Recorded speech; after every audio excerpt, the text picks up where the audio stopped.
वालेकुम, आप देख रहे हैं अपफ्रंट। मैं हूं ज़फ़ीर गनी। वफाक और सिंध एक बार फिर आमने सामने है और मामला है सिंध के हकूक़ का। और वफाकी हुकूमत की तरजीहात में हमेशा से सिंध नहीं रहा, और ना सिर्फ सिंध बल्कि सिंध का कैपिटल यानी कराची, जो कि मुल्क का माशी हब भी है, वो हमेशा से इग्नोर होता रहा है। CM सिंध बार बार ये बात कह रहे हैं कि हमें वफाक की तरफ से जो जारीशुदा फ़ंड्स हैं वो फ़ंड्स नहीं मिलते, और उसके बारे में हमेशा हम कोशियाँ रहते हैं, लेकिन उसके बावजूद जानबूझकर सिंध के ऊपर तनकीद की जाती है, बिलखुसूस कराची को टारगेट किया जाता है। अब एक बार फिर बलदियाती सिस्टम को चैलेंज किया जा रहा है, और वो बलदियाती सिस्टम सिंध में जैसा भी सिस्टम है मौजूद है। पंजाब की जब हम बात करते हैं तो पंजाब में इस वक्त बलदियाती हुकूमतें यानी मुकामी हुकूमतें मौजूद नहीं, इस्लामाबाद में मुकामी हुकूमतें मौजूद नहीं, लेकिन टारगेट सिर्फ सिंध को किया जाता है, स्पेशली कराची। इसकी क्या वजह है और इसके पीछे कौन से मुहरकात हैं? कराची मुल्क का माशी हब है, दुनिया का ये 7वां बड़ा शहर है, और उसके बावजूद चैलेंजेस दरपेश हैं इस शहर को। इंतज़ामी इख्तियारात का मामला है, तरक्याती फ़ंड्स का इशू है, लेकिन उन इश्यूज़ को कैसे फ़िक्स किया जाए। और जो पाकिस्तान पीपल्स पार्टी की चूँकि सूबे में हुकूमत है, मेयर उनका है, जब कराची शहर की बात करते हैं तो उसके बावजूद जो हमें यहाँ पे मेगा प्रोजेक्ट्स हैं वो उस तरह नज़र नहीं आते। उसकी क्या वजह है और उसके पीछे क्या हिकमत अमली है? क्यों कर कराची उस तरह तरक्की नहीं कर पाता? और जब कराची के स्टेक होल्डर्स की हम बात करते हैं तो वो ये डिमांड करते हुए हमें नज़र आते हैं कि कराची को वफाक के हवाले किया जाए। क्या वो वफाक जो खुद बहुत सारे चैलेंजेस उसको दरपेश हैं, तो क्या वफाक ही इस पूरे मसले का हल है, या फिर मुकामी सतह पे ये हुकूमतें इस शहर को बेहतर कर सकती हैं, इस सिस्टम को बेहतर तरीके से चला सकती हैं? सोलर पैनल के हवाले से भी CM सिंध ने आज एक बार फिर इस चीज़ का जिक्र किया कि हमें इसके ऊपर भी फ़ंड्स जारी नहीं किए जाते। प्राइम मिनिस्टर तक भी हमने आवाज़ पहुंचाई, लेकिन उसके बावजूद यकीन दहानियाँ होती हैं, फ़ंड्स जारी नहीं होते। ये सिंध के साथ नारवा सलूक किया जा रहा है। इन तमाम इश्यूज़ पे बात करेंगे, और ख़ास तौर पे जब हम कराची की बार बार बात कर रहे हैं तो कराची डेवलप कैसे होगा, इश्यूज़ क्या हैं, इख्तियारात का मसला है, फ़ंड्स का है। अगर फ़ंड्स इशू हो जाते हैं तो इख्तियारात का मामला आ जाता है, और जहाँ पे फ़ंड्स होते हैं वहाँ पे जहाँ पे इख्तियारात नहीं है वहाँ पे फ़ंड्स मौजूद हैं। तो ये एक ऐसी मिथ बनी हुई है कराची के हवाले से जो इस शहर को आगे नहीं बढ़ने दे रही, लेकिन उसके बावजूद ये कराची सिंध को भी और वफाक को भी रेवन्यू इकट्ठा करके दे रहा है। इस पर बात करेंगे। पैनलिस्ट हमारे साथ मौजूद हैं। पाकिस्तान पीपल्स पार्टी की नुमाइंदगी कर रहे हैं जनाब कादिर खान मंदोखेल साहब, सीनियर रहनुमा हैं पाकिस्तान पीपल्स पार्टी के। मंदोखेल साहब, खुश आमदीद कहते हैं आपको प्रोग्राम में। इजाज़ुल हक साहब हमें ज्वाइन करेंगे, पाकिस्तान की नुमाइंदगी करेंगे, बड़े वोकल हैं जब हम कराची की बात करते हैं, कराची के हकूक़ के हवाले से अक्सर हम उनको देखते हैं, वो बात करते हैं, और उनको भी खुश आमदीद कहेंगे। मंदोखेल साहब, गुफ्तगू का आगाज़ आपसे करेंगे। आप थ्रू आउट हमने देखा कराची की जब हम बात करते हैं, और आज से नहीं, जब से आपने अपनी सियासत का आगाज़ किया, खुलकर बात करते हैं। इश्यूज़ क्या हैं? आप नेशनल असम्बली में भी नुमाइंदगी करके आए हैं पाकिस्तान पीपल्स पार्टी की, कराची में भी आप काम करते हैं, इसकी डायनामिक्स को भी समझते हैं। ये वाकई में इशू जो है वो इंतज़ामी है या फ़ंड्स का मामला है, या फिर नीयत और जो एक तरजीहात हैं वो चैलेंज बन रहा है? क्या इश्यूज़ हैं जो कराची को आगे नहीं बढ़ने दे रहे हैं, और अगर कोई काम हो भी रहा है तो वो नज़र नहीं आता, या वो फिर इस तरह की डिबेट के अंदर कहीं गुम हो जाता है? जनाब मंदोखेल साहब। देखिए ज़फ़ीर साहब, वो कराची में काम नज़र भी आ रहा है, काम हो भी रहा है। अगर कोई तासुब के चश्मे उतार दे तो सब कुछ नज़र आएगा उसको। और इस वक्त भी वज़ीर आला ने बाकायदा बजट इजलास से खिताब करते हुए फरमाया कि 1700 अरब रुपए के इस वक्त भी कराची में तरक्याती काम चल रहा है। अच्छा, अब दूसरी बात ये कि मैं अपने टेनोर में 2 साल के टेनोर में मैंने 15 अरब रुपए के तरक्याती काम सिर्फ अपने इलाके NA242 बल्दिया टाउन जिला के माड़ी में किए हैं, और इस वक्त भी तरक्याती काम मेरे ही चल रहा है। ठीक। उसके अलावा 1.25 अरब रुपए का NH6 से मैंने ऊपर डबल रोड मंजूर करा है, जो आज भी काम उसके ऊपर चल रहा है। और फिर उसके बाद पानी के हवाले से मैंने बड़ी जदोजहद की है कि पिछले असम्बली में मैंने KFI मनसूबा मंजूर कराया था। खुर्शीद शाह साहब अभी वसाइल के वफाकी वजीर थे, और 50 अरब रुपए का ये प्रोजेक्ट था। शहबाज शरीफ साहब, जो कि खुद मेरा और इनका और मुस्तफ़ा कमाल साहब का एक ही हल्का है, वहाँ पे 1 रुपये फंड देने से इनकार कर दिया।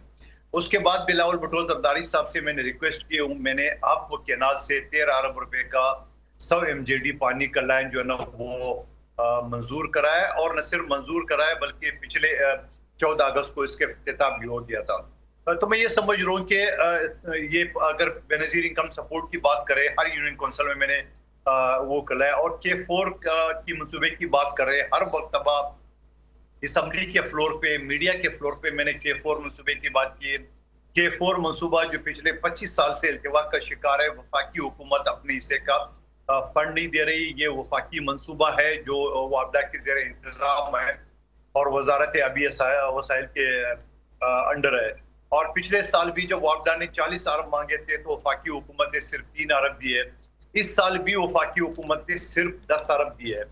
और यकीनन शहबाज शरीफ साहब जिंदगी में पहली मरतबा वज़ीर आज़म बना है, फिर दूसरी मरतबा बना है, और इनका ताल्लुक भी कराची से हल्के से N242 या साबका नाम N239 या इसका नंबर था 249 नंबर था।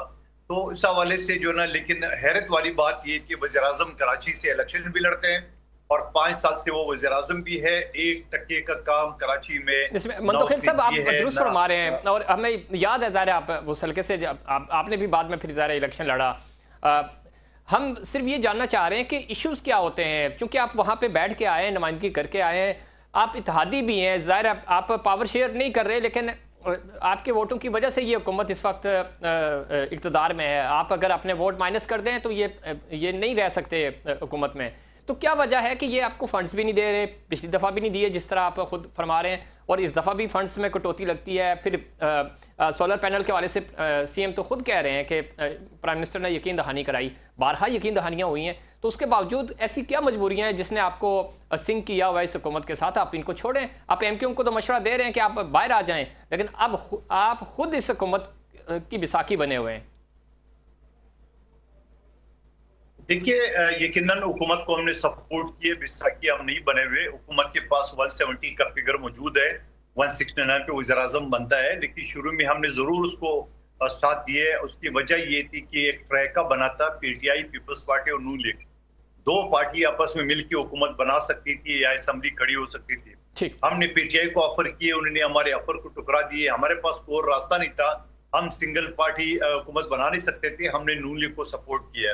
लेकिन आज नून लीग को पीपल्स पार्टी की जरूरत भी नहीं, इस वजह से कि उनके पास वो जो 169 का फिगर था वो उन्हें क्रॉस कर दिए, 170 उनके पास है, और 30-40 MNA PTI के इनके साथ इस वक्त भी मिले हुए और अंडरग्राउंड उसको सपोर्ट कर रहे हैं। लेकिन साथ साथ मैं ये सवाल करूँ आपके तवसत से, आपका कराची का चैनल है, MQ पिछले 40 साल से मुख्तलिफ सूबाई और वफाकी हुकूमत में और आज भी बैठे हैं। एक कॉलेज का वफाकी वजीर तालीम है, दूसरा एक अस्पताल का वफाकी वजीर हेल्थ है। तो मैं ये समझ रहा हूँ कि उन्होंने कराची के लिए क्या किया। क्या वो कराची के लिए अपने जाती फंड जब मांग रहे थे तो 20 अरब रुपए वफाकी हुकूमत ने दिए, 5 अरब हैदराबाद के लिए, 15 अरब उसके लिए कराची के लिए। तो क्या वो K4 मंसूबे के लिए पैसे नहीं मांग सकते थे? क्या वो K5 मंसूबा जो मेरा इल्तवा का शिकार है वो नहीं बना सकते थे? क्या कराची में वफाकी हुकूमत जो ग्रीन लाइन बना रहे 7 साल से वो इल्तवा का शिकार है उसको नहीं कर सकती है? क्या कराची जो 62% से ज्यादा एरिया वफाकी अदारे मौजूद है यहाँ पे, चाहे वो DHA की शक्ल में हो, कोलीर कैंटोनमेंट हो, पोर्ट कासम हो, स्टील मिल हो, बेरिया हो, एयरफोर्स हो, कंटोनमेंट हो, तो ये सारे 62% से ज्यादा इस वक्त भी वफाकी हुकूमत के अदारे, और 100% जो मलबा है वो सिंध हुकूमत पे गिरता है। और फिर उसमें बकाया जो 38% मंतोखिल साहब आप दुरुस्त निशानदेही कर रहे हैं तमाम डिपार्टमेंट से। एक जुमला मुकम्मल करने दे। जी प्लीज। ये 38% जो एरिया बचता है उस 38% में भी 25 टाउन है, 25 टाउन में से 13 हमारे पास है, 11 3 जो है ना उसके पास है, और 9 जो है ना वो PTI के पास, जमात इस्लामी के पास है। लेकिन फिर मैं ये सवाल करूं कि ये सारी चीजें फिर भी हम करें, लेकिन सवाल ये मैं कहता हूं वफाकी हुकूमत नहीं चाहती कि कराची तरक्की करे, वफाकी हुकूमत नहीं चाहती है। ठीक कह रहे हैं आप, वफाकी हुकूमत क्यों नहीं चाहती, और ये मुतालबा बार बार फिर वफाकी हुकूमत से क्यों किया जा रहा है? मंतोखिल साहब मैं वापस आपकी तरफ आऊँगा। आपने जो सवालात रखे हैं, हमारे MQ के रहनुमा मौजूद हैं हमारे साथ। इजाजुल हक साहब MP हैं, सिंध असम्बली में नुमाइंदगी कर रहे हैं MQ की। इजाजुल हक साहब, गुफ्तगू आप सुन रहे थे, ये एक आपके ऊपर बार बार आप ज़ाहिर मुतालबा करते हैं, कराची की बात करते हैं, लेकिन दूसरी तरफ अभी मंदोखेल साहब भी कह रहे थे कि वो इदारे जो बराह रास्त फेडरल के अंडर आते हैं, आप फेडरल हुकूमत में 40 साल से इन आउट रहे, हुकूमतों का हिस्सा रहे, कोई ऐसी हुकूमत नहीं रही जिसमें आपका शेयर ना हो, उसके बावजूद आप कराची के लिए कुछ नहीं कर सके। डॉक्टर फारूक सत्तार साहब कह रहे हैं कि सिंध हुकूमत जो है वो 2 करोड़ रुपए भी इससे शहर के ऊपर खर्च नहीं करती। मंदोखेल साहब गिनवा रहे हैं कि इतना हमने इसके ऊपर इन्वेस्ट किया, खर्च किया, और काम हो रहा है। आप कह रहे हैं काम नहीं हो रहा, कि ये मिथ क्या है, क्यों इस शहर को कंट्रोवर्शियल बनाया जा रहा है, और सही मानों में अगर कोई काम हो भी रहा है तो वो काम हाईलाइट क्यों नहीं हो रहा, वो मीडिया के सामने क्यों नहीं लाया जा रहा, या फिर एक दूसरे के ऊपर ब्लेम गेम क्यों किया जा रहा है? इजाज़ुल हक साहब। सबसे पहले आपका बहुत शुक्रिया, आपने इस हवाले से मुझसे मौक़िफ़ लेने के लिए मुझसे रब्ता किया। दैन देखें, मंदोखेल साहब एक कानूनदान है, सिर्फ सियासतदान नहीं है, और मेरे ख्याल से बायानाज़ कानूनदान जो पाकिस्तान के अंदर मौजूद है सरफ़हरिस्त, उनमें मंदोखेल साहब का भी नाम आता है और काबिल एहतराम है। तो मैं कम अज़ कम इनसे एक्सपेक्ट नहीं कर रहा था कोई अगर जनरल सियासतदान हो जो कानून को नहीं समझता हो, कानून जो रिवायत है या फिर जो तरामीम होती है कानून के अंदर, उसको जिस तरीके से एक लॉयर और एक बैरिस्टर जिस तरीके से डिफाइन कर सकता है, डेफिनेशन दे सकता है, कम से कम मुझ जैसा सियासतदान या फिर जो दूसरे सियासतदान है वो तो नहीं दे सकते।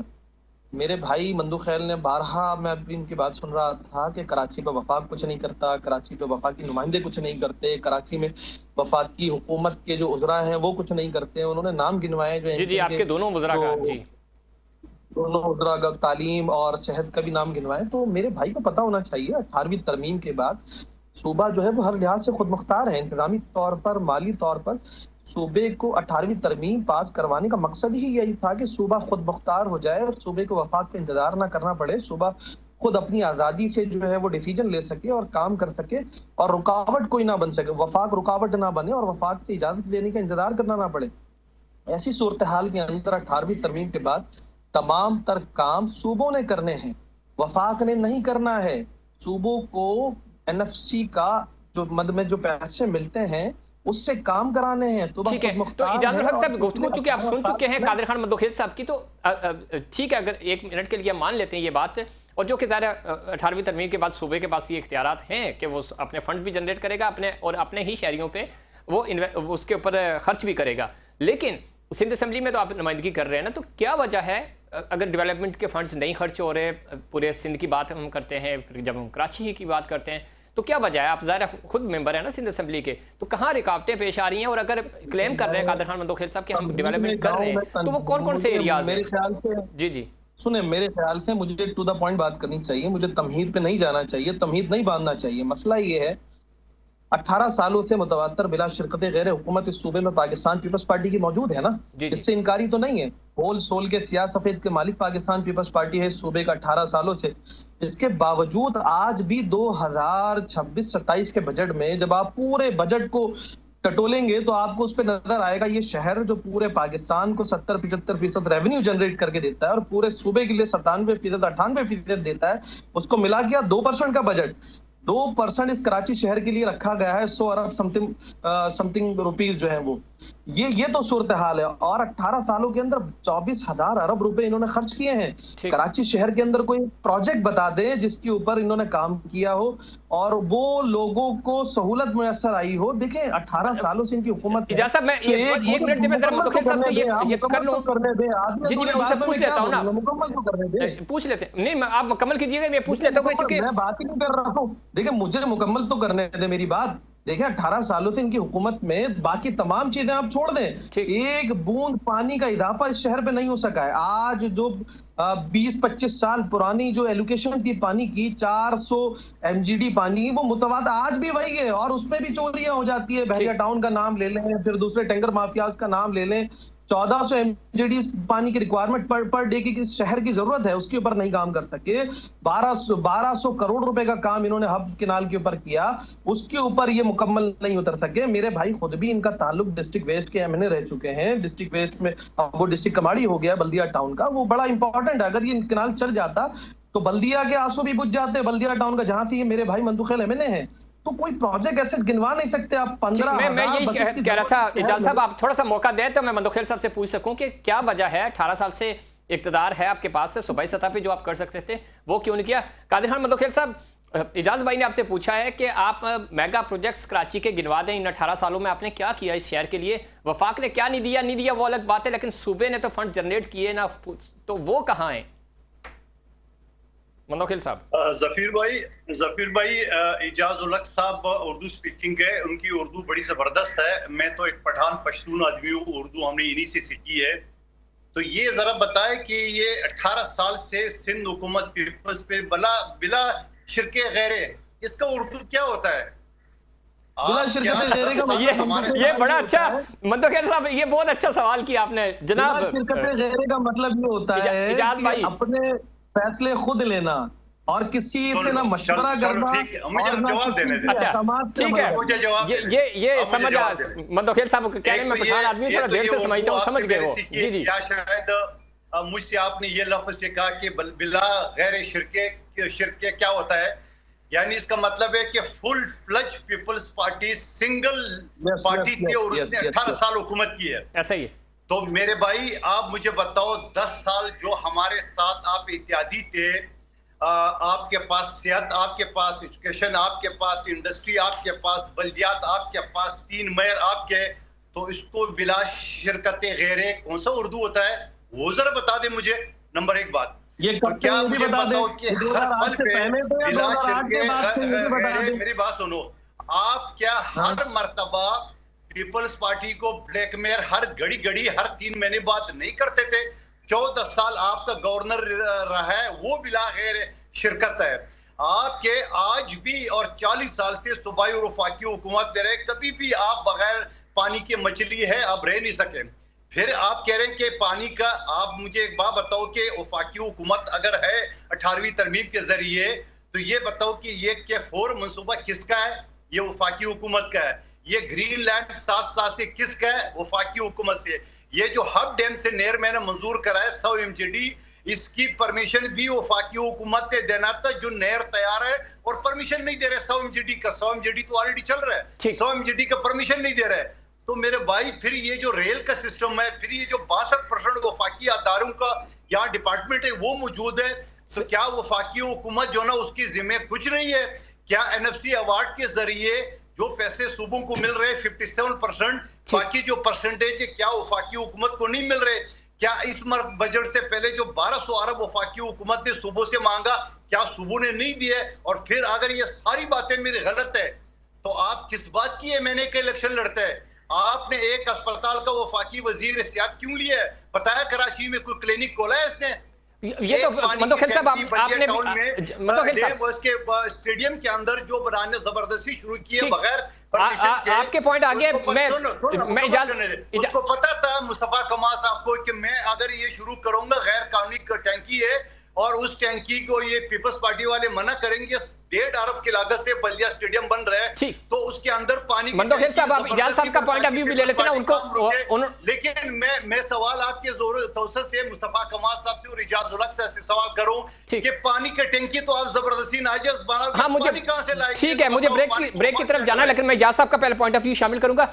अब ये वो कहते हैं ना कि शरीके जुर्म ना होते तो मुखबरी करते, इक़्तिदार तो आपने भी शेयर किया इजाज भाई।